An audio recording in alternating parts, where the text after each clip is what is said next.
afternoon, good evening, everyone. I'm very excited to be here. I wanted to make sure I thank David again. We've been exchanging emails for months, so it's so exciting to finally be here. I'm excited to do this presentation. I've been working on it for a while, and I wanted to talk about this particular line of my family because it has ties to both West and Middle Tennessee. And so I felt the topic would be of interest to the folks in this room, and hopefully it's something that maybe you haven't seen before, so hopefully I have something new to share for the presentation. So I will start. So I'll start it off with myself. So my name is Carmen. I'm from St. Louis, Missouri, and I have roots in Tennessee that go back generations. My family has been in Haywood County for at least since the 1800s that I've been able to document on paper. And so when I was thinking about, again, which line of my family I wanted to talk about my Vaux family because they are the family that has ties to this area as well as Haywood. And so I wanted to orient the audience so that you kind of know how I connect to it. So at the bottom right is me and my dad. So my connection to the Vaux family is through my dad, Harry. On the right is his father, who was Jesse Turner. His mother was Annie Sue Vaux, and so that's my great-grandmother. And her father was Toad Vaux, so we're going back even further. And so the person who is actually in question that the presentation is about is my third great-grandfather, who was named Jackson Vaux. And Jackson Vaux was born in March of 1824 in Rutherford County, Tennessee. And I knew about his wife and children, mostly because of my cousin Teresa, who has done a ton of research before I even thought about doing genealogy. So I had a lot of that information about him, but I didn't know where he came from, and who were his parents, and who was his family, where would I even find that? And so as African-American researchers, we kind of have different strategies for how we have to find our families before 1870, as I'm sure most of you all know. And so typically, or I won't say typically, but many of us had ancestors who were enslaved. So we have to find the last slaveholder that they had and try to work our way backwards from there. And so to do this, I broke one of my rules, which is you don't always look for like the closest white person with the same name, because sometimes you can go down the wrong path and you're not looking at the right person. But this time I said I'm gonna break that because this name is so unique that surely there's only gonna be a few people that are gonna have this name. And so I said, I'm gonna look for people named Vaux. And I did see some in the area, and I was like, okay, well that sounds, maybe the ages aren't kind of doing what I needed to do, so I'll step back and say I'm gonna come back to it. So one day I get on Ancestry, and I have a hint for Jackson Vaux, and it says, there's a case in the Tennessee Supreme Court that you should look at because the name Vaux is in it. So I said, okay, so my spidey senses are tingling, right? Y'all know how that feeling is.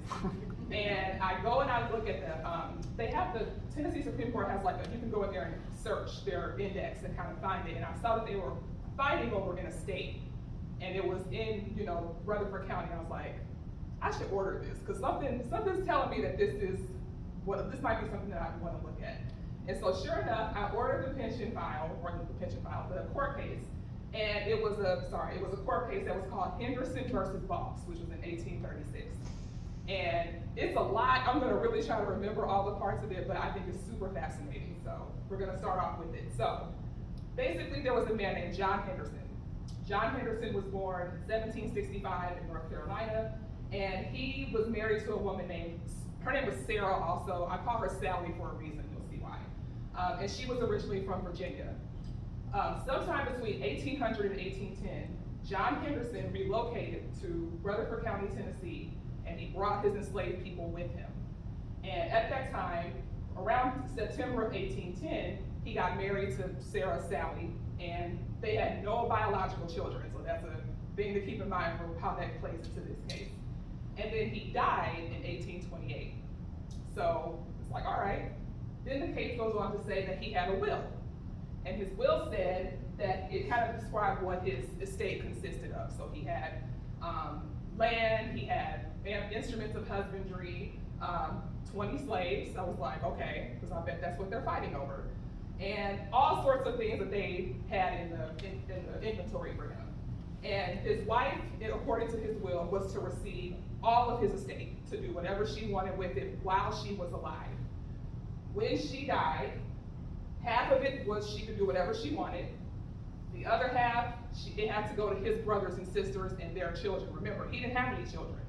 So he wanted to make sure that his family could still benefit from his wealth. And another provision that he put in the will was that all property, real estate and personal, was to remain unsold. So he wanted her to stay on the farm in Rutherford County and keep it the way that it is. And he also said that he was requiring his wife to consult with his brother, Logan Henderson, and his attorney, Samuel Anderson, in making sure that she did what he told her to do in his will. And she was not to act contrary to their counsel. So he made sure that there was some ways for his family to be looked out for, and that they would get what they were supposed to get out of his estate. So it's 1830. John Henderson's been dead for 2 years. This is Sally on the census in 1830 in Rutherford County. You probably can't see it, but if you could see closer, it's one white woman, one older enslaved woman, and a bunch of children. So I was like, okay. So then, enter William Box. So she's a widow. She's on this farm all by herself. The court record said that it was kind of falling apart. She wasn't doing a good job of maintaining it. Here this man comes, William Box, born October of 1792 in North Carolina. When he met Sally, he was a recent widower himself. His first wife had just died like the year prior. And so they got married in 1830. So I just actually learned today that the census was done in June. They got married like a couple months. So she was still single when the census happened. The thing that became a problem, I meant to mention that they actually ended up having children. So she became a first-time mother at 40 and had 2 sons. William was regularly involved in the buying and selling of enslaved people. So those are news articles of him in Nashville, Rutherford, where he's involved in selling people, enslaved people. And he's also, I found him in the county records, in the deed books, I wouldn't call him a slave trader, because I know that was a profession. I don't think he did that, but he would do it for other people. He did it for himself. That was just part of his business practice. And so, both of his brothers, he had 2 brothers named James and Joseph Box. So William was kind of in Nashville, Davidson County area. James Box lived here in Jackson, Madison County, and his other brother Joseph lived in Nashville. So I'm gonna come back to this because this is gonna be relevant. Again, stick with me with these little points I'm making. So Logan Henderson finds out that William Box is a slave trader.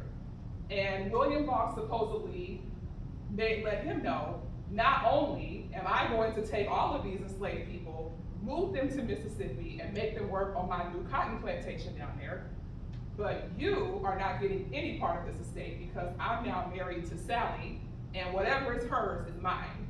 So I don't have to give you anything. So obviously, Logan Henderson was like, absolutely not. He filed a lawsuit.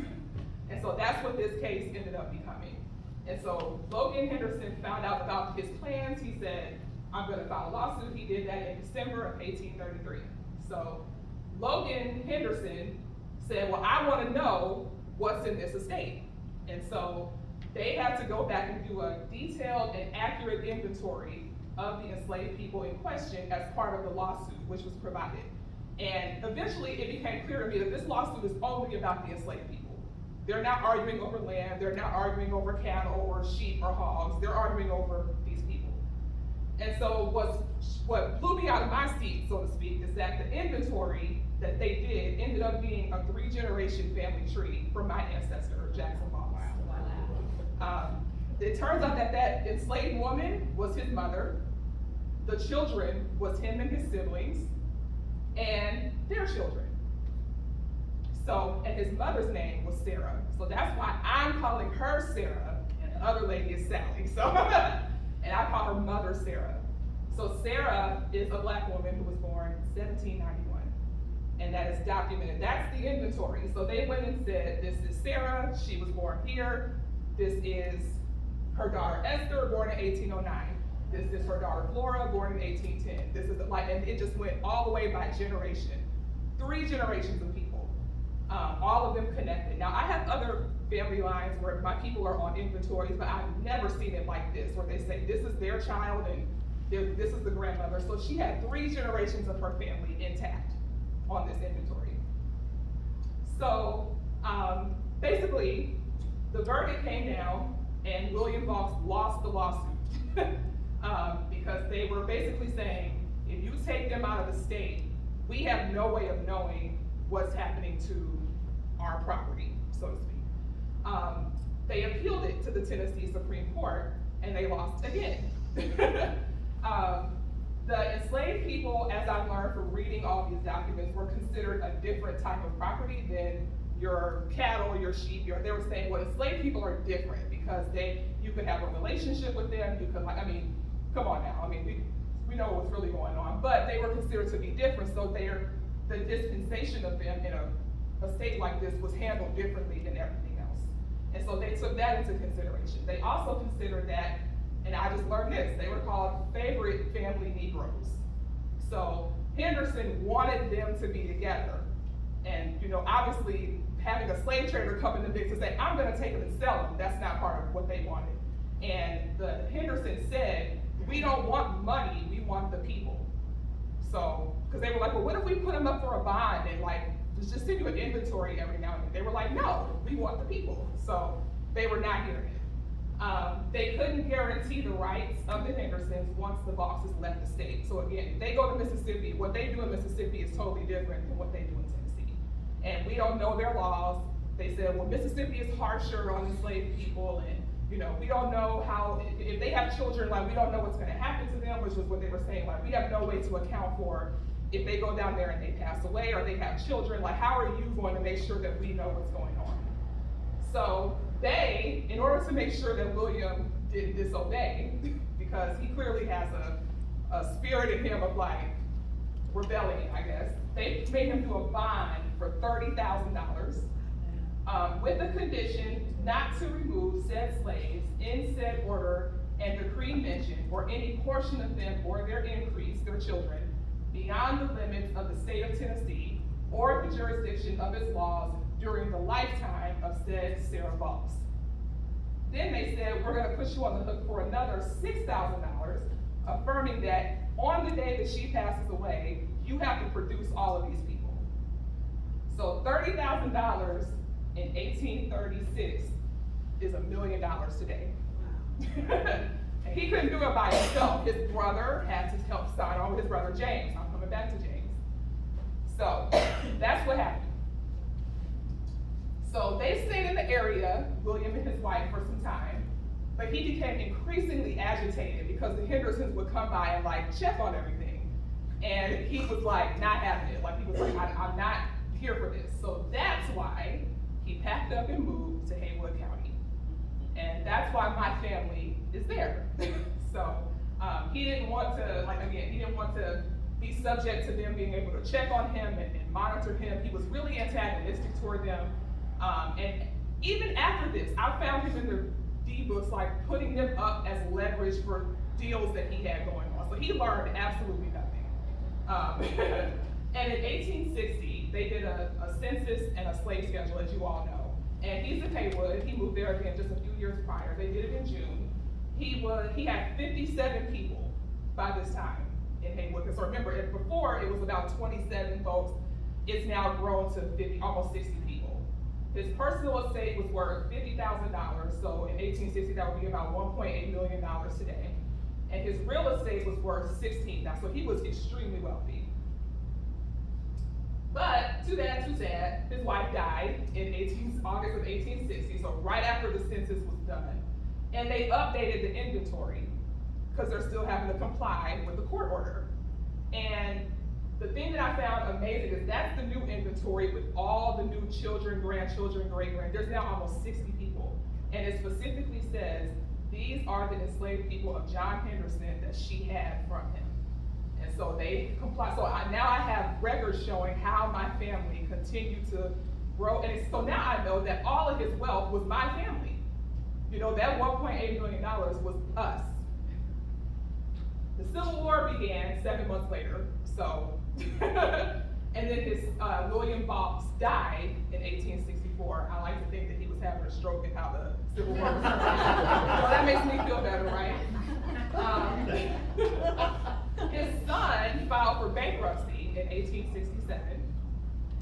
the nieces and nephews of John Henderson is so funny. I found them in court in the 1870s still arguing over the land, because now the enslaved people are emancipated.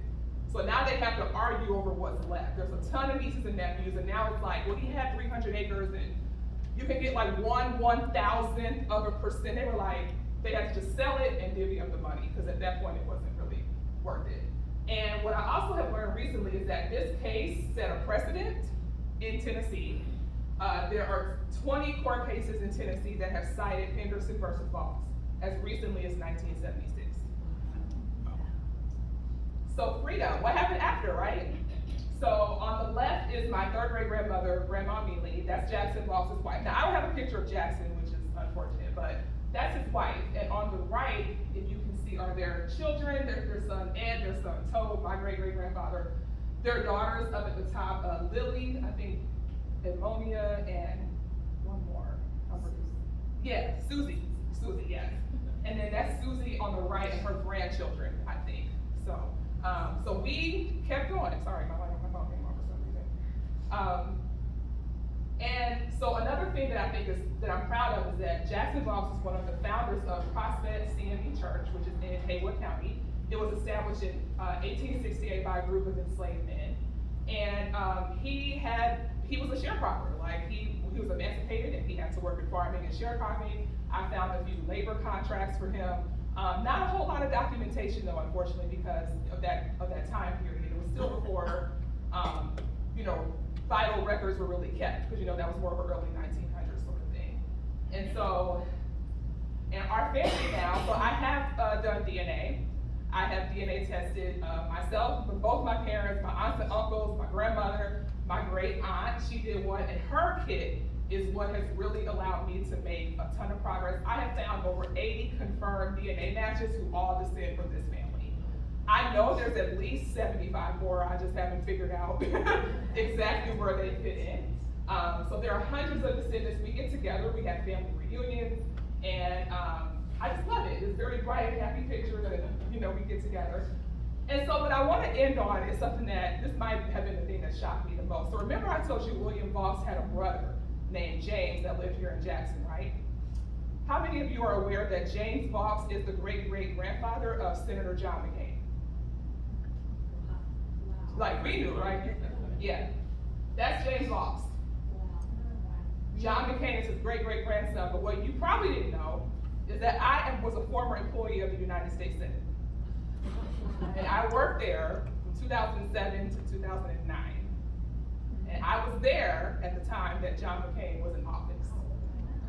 So that's my badge. That's my Senate work badge, right? Did you know the connection at that time? Did not know it.